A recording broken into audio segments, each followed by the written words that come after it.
I'm Michael Buffer here, and let's get ready for FM Boxing Media. This is Frankie Morgan here from FM Boxing Media, brought to you by the High Protein Company in Essex Event Hire. Joined back by my favourite airport man, Mr. John Hedges. Last time I see you, we was plotting up, looking at Taco Bells in KFC. Things changed, Frank. They defended the English title since then, do you know what I mean? Yeah, unbelievable. Great performance. A lot of people were a little bit more shocked that it was just a boxing match and it was just a pure boxing clinic. I think a lot of people were expecting big fights, big knockouts, but you went in there and showed your class completely, didn't you? Yeah, and I think that was everyone, like, before that fight, obviously Ellis had a good fight against Alois, and I think a lot of people thought Alois got beat by Ellis, do you know what I mean? So I think Ellis's stock went up, and I don't know, I feel like a few people doubted me in that fight. We had a discussion before that there was a lot of heads saying I might not be able to do it, but yeah, I'll be honest with you, I felt like I was in gear 1 or 2 and I was coasting through it. Yeah, definitely. Now, that night, on a Wednesday night, still sold a fair few tickets. Yeah. Still had a couple of 100 in there, do you know what I mean? Yeah, it's unbelievable how different it was though. Like walking on a Wednesday, it didn't seem real, did it? It was mullet, mate, wasn't it? Like, we're walking around the O2. O2's always got a bit going on in it, but then on a Wednesday, listen, it was one of them things, wasn't it? I think what was nice, there was a good bunch of us managed to get out. Connor, your mate, and all, like, included.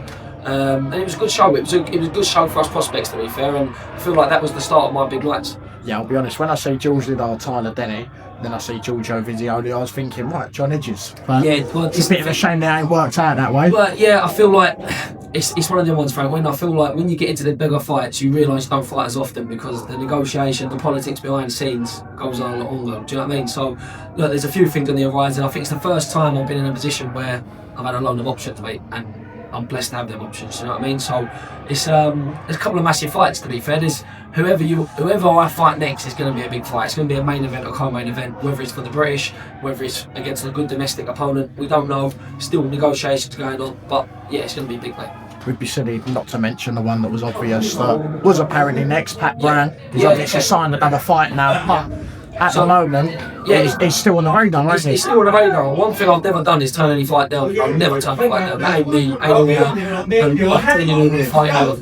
So when the Pat fight was offered, it was just, if the money makes sense, you've got a yes from me. Eddie knows this as well. I've never ducked no one. A fight was given to me, and ultimately that's what I'm about. I want to be in big fights. So yeah, let's see what happens. Yeah, because I remember you mentioning off camera to me a few months back when we did meet that you said the money doesn't always match up to the fights that you're taking, but with a Pat Brown fight, it's one of them. A lot of people will look at it as a high risk for you, and they'll look at it as a high risk for Pratt. So you both just get paid what you deserve, don't you? Eddie actually said that out of his own mouth. He was like, "Look, John deserves big money for the next fight. However, how much big money it is, it's now. This is when it's on the radar. So it's like, do you know what? I'm one of them ones, Frank. As long as I'm in big fights now, I'm 12-0. I've won the English. I'm happy to be. My next 10 fights be championship fights all the way through. Do you know what I mean? I'll be happy for that. So we'll see." Yeah, hopefully we'll see you out soon, but today I've managed to catch you at the Thurrock Boxing Home Show, man. I wasn't expecting to see John Hedges here with all just coasted through. So yeah, misses his little brother box. Do you know what? I thought he boxed lovely. Very good fight. Yeah, he's a great fighter. He just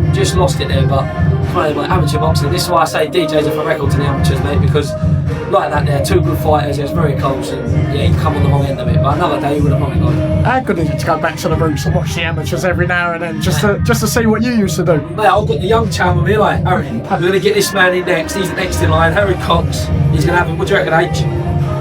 Yeah. He's next. Nervous. We'll get him media trained. But yeah, he's going to be the next in line, and they're good, mate. Because this is where we was made. Do you know what I mean? So without these nights and these days, we wouldn't be doing it as a pro.